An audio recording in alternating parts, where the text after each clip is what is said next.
नमस्कार मित्रमैत्रिणींनो, गेल्या 23 वर्षापासून मी व्यवसाय करीत आहे. आपल्या नवीन पिढीनेही व्यवसायात यावं या उद्देशाने आम्ही ह्या चॅनलची सुरुवात केलेली आहे. व्यवसायात येणाऱ्या अडचणी आणि त्यावर आपण कशी मात करू शकतो याबद्दल अनुभवी व्यक्तींकडून आपण इथे माहिती घेत असतो.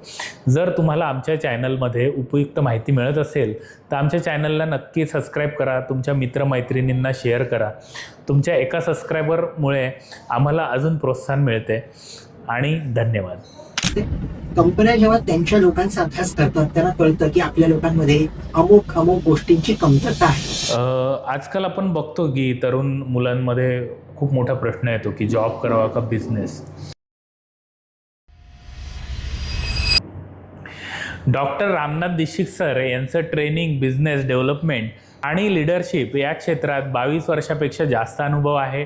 ते एक अनुभवी कन्सल्टन्सी फॅसिलिटी असून त्यांचं नामांकित कंपन्यांसोबत त्यांनी काम केलेलं आहे. हजारो प्रोफेशनल आणि एंटरप्रेनर यांचं त्यांनी मार्गदर्शन केलेलं आहे. त्यांची खासियत म्हणजे ट्रेनिंगकडे पाहण्याची unique 3D approach, diagnostic, design, delivery आणि डेव्हलपमेंट जी लोकांची ग्रोथ खऱ्या दिशेने करते. आज आपण त्यांच्याकडनं जाणून घेणार आहोत की बिझनेसमध्ये खरे आणि वास्तव जे अनुभव आहेत, सुरुवातीला चुका आणि त्यातून शिकण्यासारखे धडे, झिरोपासून यशस्वी बिझनेस उभा कसा करायचा, कॉर्पोरेट अनुभव, बिझनेस कसा उपयोगी पडतो आणि नवीन पिढीला बिझनेसमध्ये कसं यावं, त्यांनी एंट्री कशी घ्यावी याबद्दल त्यांचं एक स्पष्ट मार्गदर्शन आपण घेणार आहोत. तसंच लीडरशिप, कम्युनिकेशन आणि डिसिजन मेकिंग सारख्या स्किल आणि डेव्हलपमेंट करायचे आहेत या अमूल्य इन्साईट्सवर आपण त्यांच्याशी मिळणार आहोत. तर तयार व्हा एक अत्यंत ज्ञानपूर्वक आणि प्रेरणादायी संवादासाठी. तर चला सुरू करूया आजच्या खास पॉडकास्टची. नमस्कार रामनाथ सर, कसे आहात तुम्ही आज? अगदी छान. तुम्ही कसे आहात? मी पण मस्त, जबरदस्त. तुमचा जो हा आज 22 वर्षाचा प्रवास आहे तो इथपर्यंत तुमचा प्रवास जो आहे त्याच्याबद्दल आम्हाला थोडक्यात सांगाल, जे आपल्या व्ह्युअर्सला ऐकायला आवडेल, तर त्याच्याबद्दल आम्हाला सांगाल. मुळात हा प्रवास आत्तापर्यंत खूपच छान झाला आहे. करेक्ट. आणि म्हणजे प्रत्येक पालकांची जशी इच्छा असते की आपल्या मुलांनी शिक्षण संपल्यानंतर कॉर्पोरेट जगात पदार्पण करावं, कुठेतरी नोकरी करावी. माझ्या बाबतीत तेच घडलं, काही वेगळं घडलं नाही. सुमारे 10 वर्ष नोकरी केल्यानंतर मला असं जाणवलं की आपल्याला हे कायमस्वरूपी काही करायचं नाही आहे. अर्थातच नोकरी करणं काही चुकीचं किंवा नोकरी करूच नाही असं माझं मुळीच म्हणणं नाही आहे. किंबहुना त्यामुळे आपल्याला जो अनुभव मिळतो तो आपल्याला आयुष्यभर उपयुक्त ठरतो. करेक्ट आहे. पण नोकरी करत असताना देखील मला अशी जाणीव सातत्याने व्हायची की आपण हे आयुष्यभर नाही करू शकत. कुठे ना कुठे आपल्याला असं भासतं की याच्यापेक्षा जास्त, याच्यापेक्षा वेगळं आपण काहीतरी करायचा प्रयत्न करायला हवा. करेक्ट. असं करत करत मी नोकरी करत असतानाच आठवड्याच्या शेवटी शनिवारी रविवारी शिकवायला जायचो कॉलेजेसमध्ये वगैरे. आणि त्या व्यतिरिक्त मग ज्या लोकांना माहिती होतं की मला शिकवण्याचा छंद आहे त्यांनी मग मला मोठं व्यासपीठ उपलब्ध करून दिलं की तुम्ही व्याख्यान द्याल का किंवा सेमिनार्स कराल का. मग असं करत करत मला कुठेतरी वाटायला लागलं की अरे हे आपल्याला खूप आवडतं, आपण ह्याच्यात अजून पुढे जायला हवं. आणि असं करत करत आता सुमारे 12 वर्ष झाली मी स्वतःचा व्यवसाय करतोय, जिथे मी कॉर्पोरेट ट्रेनिंग्स देतो. याचाच अर्थ कॉर्पोरेट जगात जे काम करणारे कर्मचारी असतात त्यांच्यासाठी, ज्याला आपण ट्रेनिंग किंवा प्रशिक्षण असं म्हणतो, ते पुरवण्याचं काम मी करत आहे. करेक्ट. तुमचं कॉर्पोरेट जॉबपासून जो ट्रेनिंग कन्सल्टन्सी फील्डमध्ये आज तुम्ही शिफ्ट झालेला आहात, म्हणजे हा जो प्रवास आहे याच्याबद्दल अजून थोडंसं सविस्तर जर सांगायला गेलात तर त्याच्याबद्दल आम्हाला सांगाल थोडंसं? नक्कीच. आणि सांगण्यासारखं खूप आहे. कसं माहिती आहे का, आपण जेव्हा म्हणतो की मी एखाद्या व्यवसायाची निवड करतो, बऱ्याचदा मी असं पाहिलं आहे की व्यवसाय आपली निवड करतो. कारण आपल्याला सुरुवातीला हे स्पष्ट माहितीच नसतं की आपण पुढे जाऊन काय करणार आहोत. म्हणजे मला अगदी आठवतं, लहानपणी मला कोणी जर विचारलं की बाळा तुला काय व्हायचं आहे मोठं होऊन, तर मी चक्क सांगायचं मला सिव्हिल इंजिनियर व्हायचं आहे किंवा अमुक व्हायचं आहे, तमुक व्हायचं आहे. कारण आपल्याला फारसा त्याच्यातला लवलेश नसतो. त्यामुळे जे आपल्याला सुचतं, मनाला पटतं, आपण बोलून मोकळं. पण जेव्हा खऱ्या अर्थाने आपण पोहायला शिकतो, पाण्यात उडी टाकतो, तेव्हा आपल्याला कळतं की नाही, आपल्याला काहीतरी वेगळं करायचं आहे. आणि जसं मी लोकांच्या समक्ष गेलो, बोलायला शिकलो, व्यवहार शिकलो, तसं तसं मला हळूहळू उलगडा होत गेला की आपल्याला काहीतरी वेगळं करायचं आणि त्याच्यातच प्रशिक्षण हे क्षेत्र मला खूप आवडलं. मुळात प्रशिक्षणात काय असतं की आपण इतरांच्या आयुष्यात एक सकारात्मक बदल घडवून आणू शकतो. आणि म्हणूनच मला असं वाटतं की प्रशिक्षण हे क्षेत्र मी निवडण्याऐवजी त्या क्षेत्राने मला निवडलं असं मला वाटतं. करेक्ट. सो आता तुमचा हा जो 12 वर्षाचा प्रवास आहे, सो 10 वर्ष तुम्ही जॉब केल्यानंतर मग असा कुठला मुवमेंट होता की ज्याच्यामध्ये तुम्हाला रिअलाईज झालं की आता आपण जॉबला ब्रेक द्यावा आणि मग आपण फुल टाईम जो आहे आपण प्रशिक्षण किंवा जे तुम्ही कॉर्पोरेट ट्रेनिंग्स वगैरे घेत आहेत त्याच्यामध्ये येऊन आपण काम करावं. सो असं कुठला एक मुवमेंट होता किंवा कुठला एक पॉईंट होता जिथे तुम्हाला हे रिअलायझेशन झालं किंवा हे आम्हाला ऐकायला आवडेल? अत्यंत सुरेख प्रश्न आहे. मुळात कसं असतं माहिती आहे का, आता तुम्हाला एक मी उदाहरण देतो. जर आपण पोहायचं म्हटलं तर तिथे आपल्याला 2 प्रकारची माणसं आढळतात. एक ते जे पाण्यात उडी टाकतात आणि मग पोहायला हळूहळू शिकतात. करेक्ट. आणि दुसरे ते असतात जे स्विमिंग पूलच्या बाजूला उभे राहतात आणि फक्त विचार करतात की उडी टाकू की नाही. मग तेवढ्यात कोणीतरी मागणं त्यांना ढकलतं आणि मग ते हळूहळू हातपाय आपटायला शिकतात आणि कुठे ना कुठे पोहायला सुरुवात होते. माझ्या बाबतीत दुसरा प्रकार घडला की मुळात मी व्यवसाय करणार किंवा मला व्यवसाय करायला हवा असं मनापासून कधी माहिती नव्हतं आणि वाटतही नव्हतं. काहीतरी वेगळं आपण करावं. वेगळं म्हणजे व्यवसायच असं नाही. पण 10 वर्षाच्या नोकरीनंतर एक अशी वेळ आली जिथे मला मी पुण्यात आधी नोकरी करायचो. त्यामुळे आठवड्यातले 3 दिवस पुण्यात असायचो, उर्वरित दिवस मुंबईत असायचो. पण शेवटी कसे पुढे मागे करता करता त्या कंपनीसाठी ते योग्य नव्हतं की कायमस्वरूपी मी तिथे नसल्यामुळे त्यांचंही नुकसान व्हायला लागलं आणि मलाही कुठे ना कुठे असं वाटायला लागलं की माझी चढाओढ होते. त्यामुळे तिथली नोकरी सोडल्यानंतर जेव्हा मी विचार केला की आपण आता मुंबईत नोकरी शोधूया, त्यामुळे एकही नोकरी मला मनापासून पटली नाही. मग काय करायचं? मग आपल्याला काय जमतं की आपण बाबा शनिवारी रविवारी शिकवतो, मग हेच आपण आठवडाभर का करू नये, म्हणून त्याची सुरुवात मी केली. आणि हळूहळू करता करता असं झालं की माझ्यासमोर कॉर्पोरेट जगात तुम्ही प्रशिक्षण देणार का असं समोरनं एक मागणी आली. म्हटलं चला करून पाहूया. आणि मग जेव्हा त्याच्यात प्रथम पाऊल टाकलं मग परत कधी मागे वळून पाहावं असं वाटलं नाही, गरज नाही पडली. आणि मग तो मागचा 12 वर्षाचा जो प्रवास आहे तो असा म्हणजे विचार न करता सुखासुखी घडला. Very good. आणि मग तुम्ही जे कॉर्पोरेटमध्ये आता ट्रेनिंग वगैरे देतात तर मग ते ट्रेनिंग कुठल्या प्रकारचं असतं की तिथे जो तुमचा बोलतात की जो ऑडियन्स असतो किंवा जे ऐकणारे असतात, सो ते विषय काय असतात किंवा मग तुम्ही त्याचा अभ्यास कसा करता? एखाद्या ट्रेनिंगचं एखाद्या कंपनीचं वेगळं काही डिमांड असेल तर त्याच्याबद्दल थोडं जमेल सांगायला? तर ते नक्कीच. मुळात हा प्रश्न अत्यंत महत्त्वाचा आहे आणि जे कोणी आपले ऐकणार आहेत त्यांच्यासाठी सांगेन की प्रशिक्षण म्हटलं ना की माणसाला प्रशिक्षण एकाच प्रकारचं वाटतं की मग एखादं यंत्र कसं वापरायचं किंवा मी एखाद्या मशीनवर काम करतोय तर त्या मशीनचा वापर कसा करायचा, तर याला सगळ्याला मी टेक्निकल ट्रेनिंग म्हणतो. करेक्ट. त्याचबरोबर आपण एखाद्या डिपार्टमेंटमध्ये जेव्हा काम करतो, मग ते ऑपरेशन्स असेल, HR असेल किंवा कोणतंही वेगळं ऑपरेशन असेल, त्याच्यात काम करण्यासाठी आपल्याला जी विद्वत्ता लागते, गुणवत्ता लागते, त्याला आम्ही फंक्शनल ट्रेनिंग असं म्हणतो. पण मी जे करतो या दोन्हीला सोडून एक वेगळाच प्रकार आहे ज्याला बिहेवियरल ट्रेनिंग असं म्हटलं जातं. एकंदर माणसाचं वर्तन कसं असावं. आता वर्तन म्हटल्यावर फक्त दैनंदिन वर्तन नव्हे तर बऱ्याचदा आपल्याला आपल्या करिअरमध्ये पुढे जाण्यासाठी नेतृत्व कौशल्य लागतं, संघबांधणी लागते, ग्राहक सेवा हा एक त्याच्यातला भाग आला, किंवा ज्याला आपण प्रेझेंटेशन म्हणतो, लोकांच्या समोर आपण सादरीकरण कसं करतो, तर असे अनेक विषय आहेत. तर हे सगळे विषय हे बिहेवियरल ट्रेनिंगच्या माध्यमातून आम्ही लोकांपर्यंत पोहोचवतो. आता कंपन्यांनाही गरज कशी वाचते? कंपन्या जेव्हा त्यांच्या लोकांचा अभ्यास करतात त्यांना कळतं की आपल्या लोकांमध्ये अमुक गोष्टींची कमतरता आहे किंवा आपल्या लोकांना एकंदर नेतृत्व म्हणजे काय ह्याची जाणीवच नाही आहे, पण आपल्या कंपनीला त्याची खूप अत्यंत गरज आहे. तशा वेळेस ते आमच्याशी संपर्क साधतात आणि मग तिथनं आम्ही त्यांच्या लोकांशी संवाद साधतो, जाणून घेतो की त्यांना कुठल्या गोष्टीची गरज आहे. म्हणजे अक्षरशः तुम्ही जेव्हा एका डॉक्टरांकडे जाता तेव्हा डॉक्टर तुमच्या शरीराची तपासणी केल्यावर सांगतात की हां, तुम्हाला अमुक विटॅमिन कमी आहे, तुम्हाला या गोळ्या घ्याव्या लागतील किंवा हे करावं लागेल, ते करावं लागेल. त्याचप्रकारे पण माणसाचं वर्तन अजून कसं सुरेख होऊ शकेल आणि त्याच्यामुळे त्याचा आणि त्याच्या कंपनीचा कसा फायदा होऊ शकेल याच्याकडे एकंदर लक्ष दिलं जातं. Very good. खूपच सुंदर ते ट्रेनिंगचा तुमचा प्रकार आहे सर. सो मग तुम्ही जे कॉर्पोरेटमध्ये ट्रेनिंग देता, सो मग ह्यात विषय काय असतात, किंवा तुम्ही आता ह्यातले जे ऑडियन्स असतात किंवा कंपनी तुम्हाला एखादा विषय देते किंवा तुम्ही कुठल्या विषयावर ह्याची ट्रेनिंग देता कॉर्पोरेटमध्ये, तर ते आम्हाला ऐकायला थोडंसं आवडेल, त्याबद्दल सांगा. आता समजा तुम्ही एखाद्या हॉटेलमध्ये गेला, Correct. तर हॉटेलमध्ये आपल्यासमोर वेटर एक मेनू कार्ड आणून देतो आणि त्या मेनू कार्डमध्ये सगळे खाद्यपदार्थ जे आहेत त्याची माहिती दिलेली असते आणि मग आपण सांगतो की मला वेदवडा हवा, की मसाला डोसा हवा, की अमुक हवं तमुक हवं.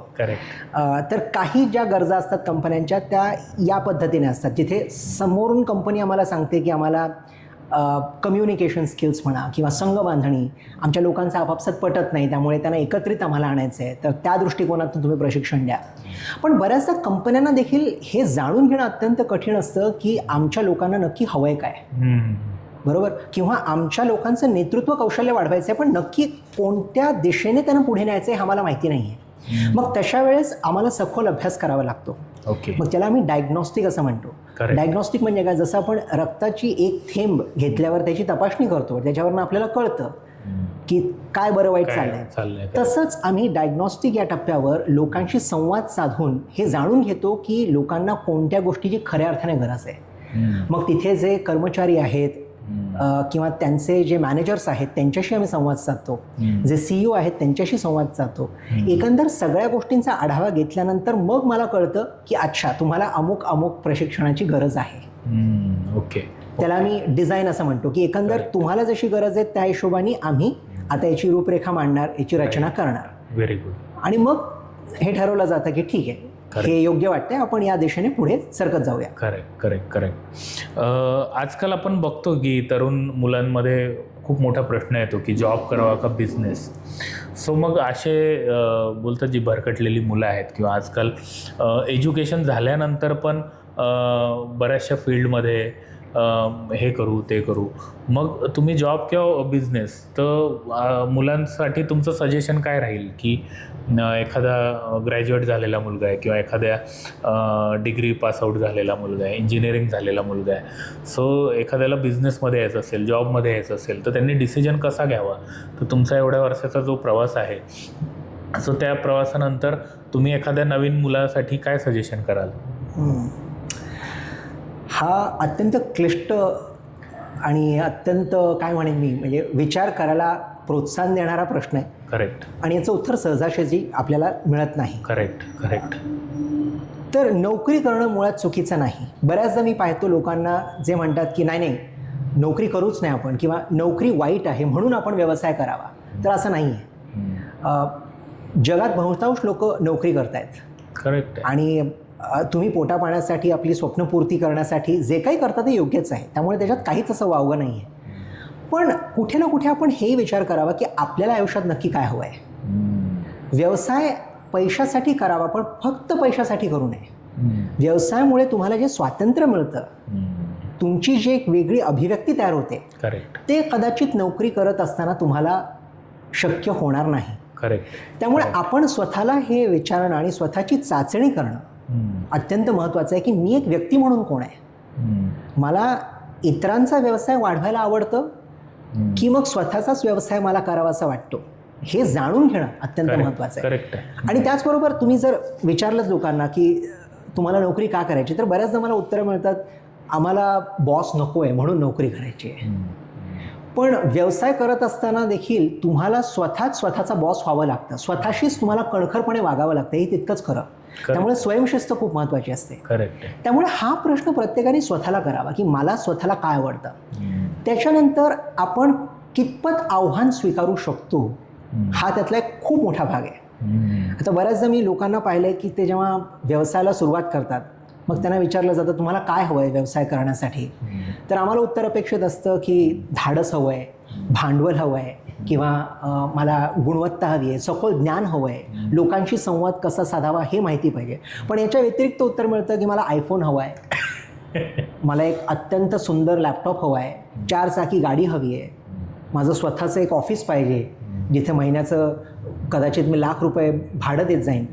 तर ही जर आपली मानसिकता असेल ना तर व्यवसाय करणं आपल्याला जास्त कठीण जातं.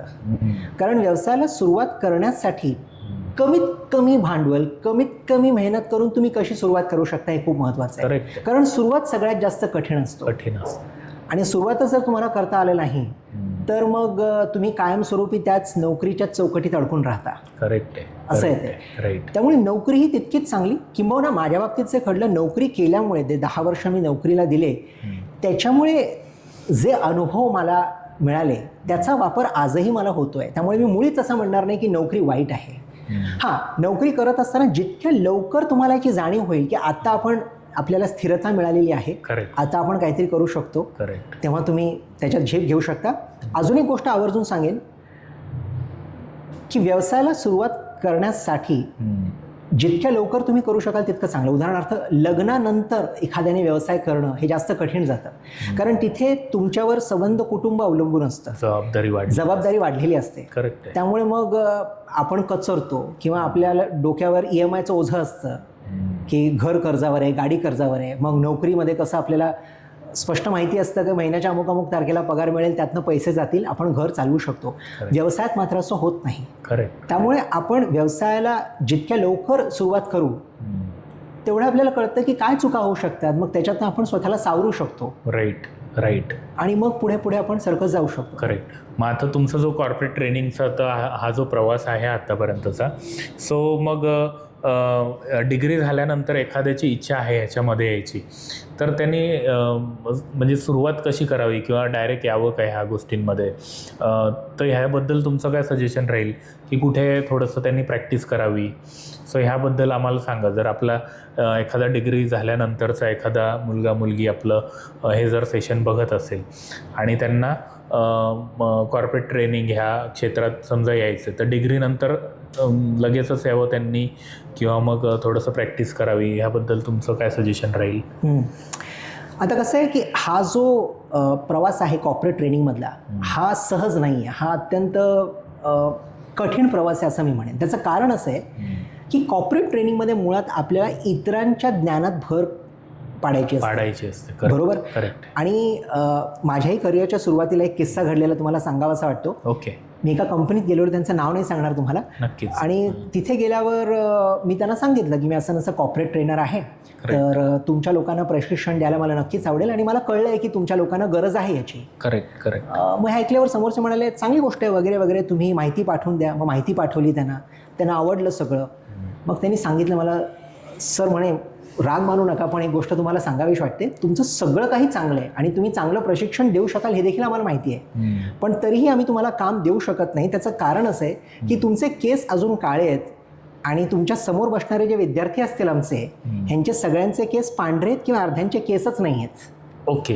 याचाच अर्थ की तुमच्याकडे बऱ्याचदा ज्ञान असताना देखील जर अनुभवाची शिदोरी तुमच्याकडे नसेल तर मग त्या क्षेत्रात पदार्पण करणं अत्यंत कठीण जातं. आणि ट्रेनिंगचं जे क्षेत्र आहे, प्रशिक्षणाचं जे क्षेत्र आहे, हे त्याच्याचमुळे किचकट आहे. त्यामुळे डिग्री घेतल्यानंतरच आपल्याला ट्रेनिंगमध्ये जाता येईल असं मुळीच होत नाही.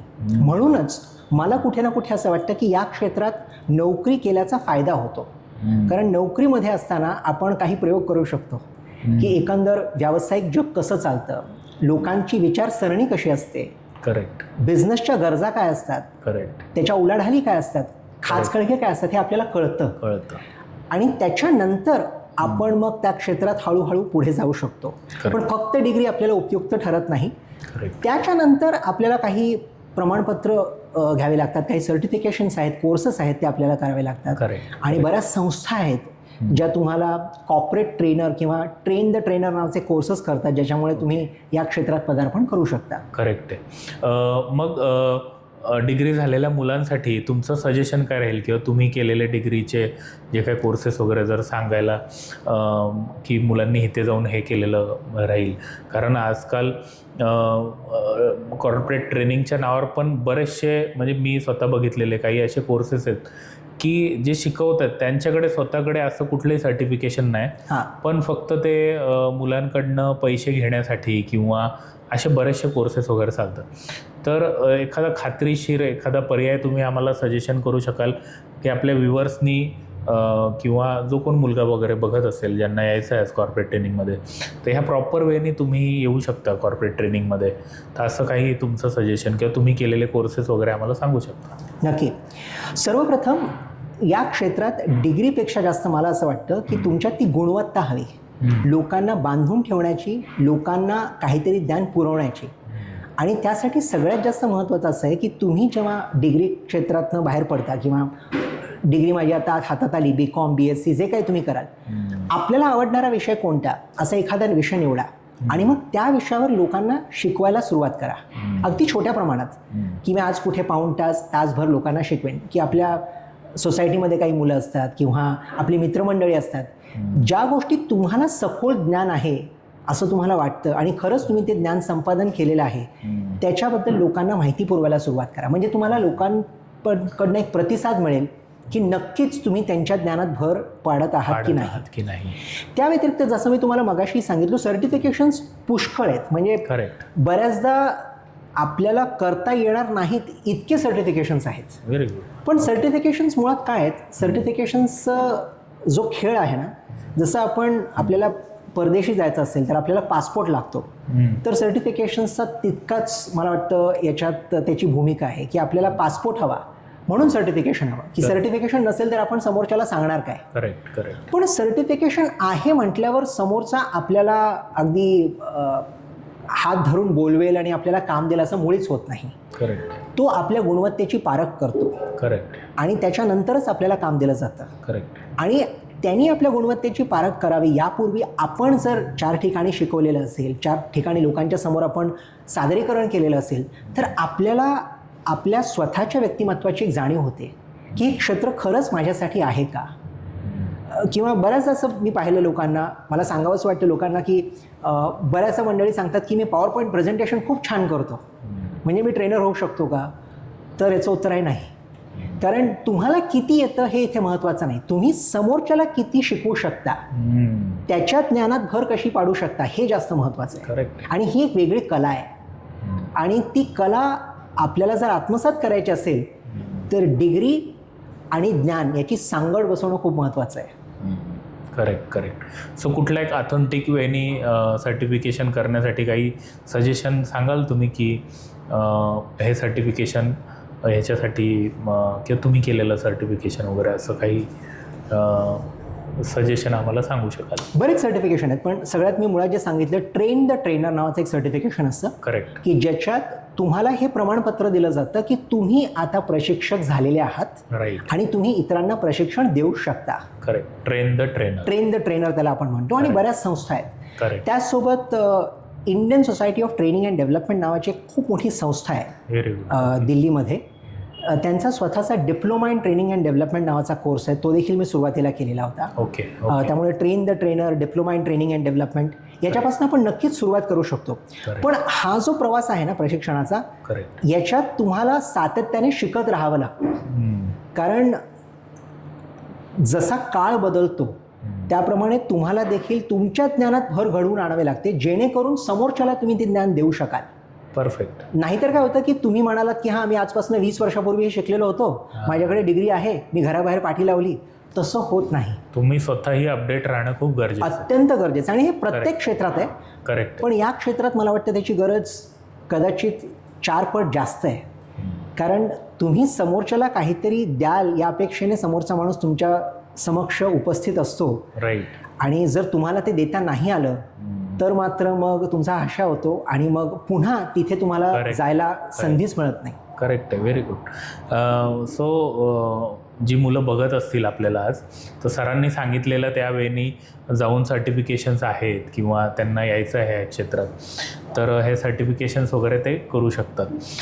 सो आता ह्याचा जो बिझनेसचा आपला प्रवास आहे, तर एखादी व्यक्ती आहे ज्यांनी एक्सपिरियन्स पण घेतला, त्यांनी सर्टिफिकेशन्स पण केलं, थोडंसं एक्सपिरियन्स पण केलेलं आहे, त्याला आता हे व्यवसाय म्हणून करायचं जर आहे, जर त्याच्याकडे पैसा नाही आहे, कॉन्टॅक्ट्स नाही आहेत, तर मग त्यांनी ह्या क्षेत्रात कसं त्याचं व्यवसाय करू शकतो किंवा कमी पैशामध्ये, किंवा ह्याबद्दल तुमचं काय मत आहे? अगदी महत्त्वाचं. आज जर आपल्याला व्यवसाय करायचा आहे, कोणताही व्यवसाय असो तो, तर त्याच्यात भांडवल हा खूप मोठा प्रश्न असतो.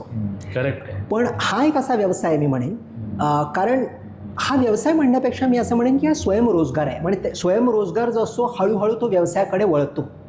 त्यामुळे ह्याच्यात फारसं भांडवल लागत नाही.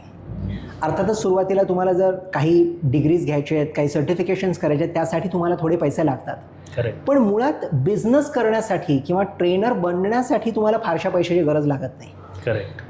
की मला अमुक अमुक ऑफिसच हवं आहे. हां, अर्थात तुमच्या जर त्या अपेक्षा असतील तर मात्र तुम्हाला ते पैसे खर्च करावे लागतात. पण ती गरज अशी नाही आहे. ते न करता देखील तुम्ही याच्यात सुरुवात करू शकता. करेक्ट. आणि भांडवलाची गरज नसल्यामुळे सहज तुम्ही या क्षेत्रात पदार्पण करू शकता. करेक्ट. याच्यात मी म्हणेन पैशाच्या स्वरूपात भांडवल एकत्रित करण्यापेक्षाही माणसांचं भांडवल जास्त महत्त्वाचं आहे, ज्याला मी नेटवर्किंग असं म्हणतो. कॉन्टॅक्ट्स. कारण तुम्हाला जर काम मिळवायचं असेल तर तुम्हाला 10 लोकांच्या ओळखी हव्याच. की आज मला कॉर्पोरेट ट्रेनर म्हणून अमुक अमुक कंपनीत लोक का बोलवतील? काही कारण नाही. अर्थात तुमच्याकडे ज्ञान आहे पण ते लोकांना माहिती नाही आहे ना. मग कोणाला माहिती आहे? जी लोक तुम्हाला ओळखतात. मग ओळखीच्या लोकांपासून सुरुवात करा. आणि त्यासाठी तुमच्या ओळखी याच्यात खूप जास्त महत्त्वाच्या आहेत. करेक्ट. की लोकांना सांगणं की अमुक अमुक व्यवसायाला मी सुरुवात केलेली आहे. राईट. तर तुमच्या कंपन्यांमध्ये जे काम करणारी माणसं आहेत त्यांना मी प्रशिक्षण देऊ शकतो.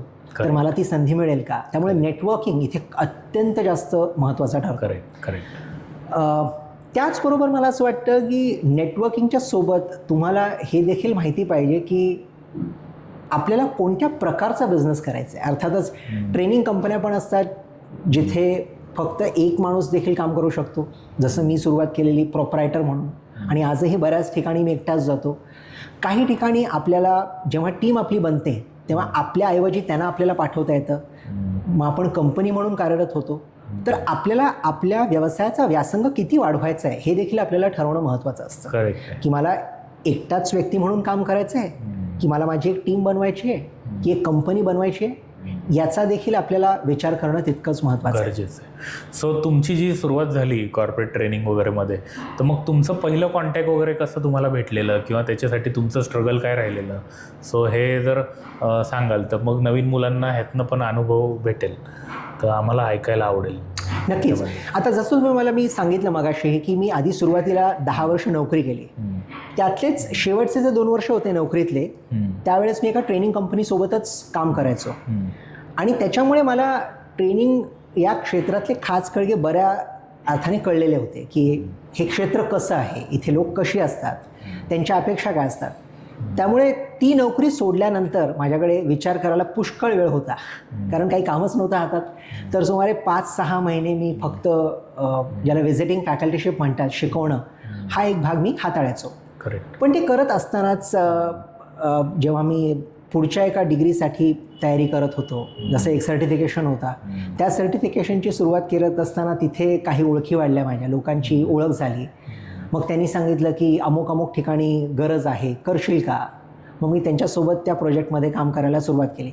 कसं असतं माहिती आहे का, जसं क्रिकेटमध्ये आपण म्हणतो ना की बॅट्समन किती जरी चांगला असला तरी पहिला रन जो असतो तो अत्यंत महत्त्वाचा. तसंच आम्ही आमच्या व्यवसायात म्हणतो की पहिला क्लायंट खूप महत्त्वाचा असतो. आणि मग तो पहिला क्लायंट मिळाल्यावर तुमचा आत्मविश्वास वाढतो, तुम्हाला तुमची गुणवत्ता सिद्ध करण्यासाठी एक संधी प्राप्त होते. करेक्ट. कारण ते जेव्हापर्यंत होत नाही तेव्हापर्यंत तुमच्याकडे सगळं काही असेल. राईट. पण लोकांना कळणार कसं? करेक्ट. जेव्हा तुम्ही एका ठिकाणी काम करता करेक्ट. आणि मग त्यांचा प्रतिसाद तुम्हाला मिळतो, करेक्ट. त्यांची प्रतिक्रिया तुम्ही घेता Right. आणि मग ती इतरांसमोर मांडता, मग त्याच्यामुळे 1 चे 2, 2 चे 4, 4 चे 10 असे क्लायंट्स तयार होतात. तर थोडक्यात सांगावंसं झालं तर तेच आहे की पहिला क्लायंट कुठनं येईल हे तुम्ही सांगू शकत नाही. त्यासाठी तुम्हाला विविध पद्धतीने मेहनत करावी लागते. शब्द खर्च करावा लागतो, लोकांशी सातत्याने संपर्कात राहावं लागतं. आणि कधी कधी जर तुमचं नशीब अगदीच चांगलं असेल तर समोरनं तुम्हाला संधी मिळते, पण तसं क्वचित घडतं, पण शक्य आहे ते देखील. राईट. राईट. सो आजच्या भागामध्ये आपण बघितलं की रामनाथ सर आहे, त्यांचा जो कॉर्पोरेट ट्रेनिंगचा जो प्रवास आहे, त्यांचं स्वतःची जी जर्नी आहे ती आपण आज बघितलेली आहे. पुढच्या भागात त्यांनी हा जो कॉर्पोरेट ट्रेनिंग आहे याचा व्यापारामध्ये कसा वापर करून घेतला, त्याचा बिझनेस कसा केलेला आहे, आपण हे कव्हर करणार आहोत. तर आजचा एपिसोड तुम्हाला कसा वाटला आम्हाला नक्की कळवा. व्हिडिओ आवडला असेल तर नक्की लाईक कराल, चॅनलवर नवीन असेल तर नक्की सबस्क्राईब करून जाल.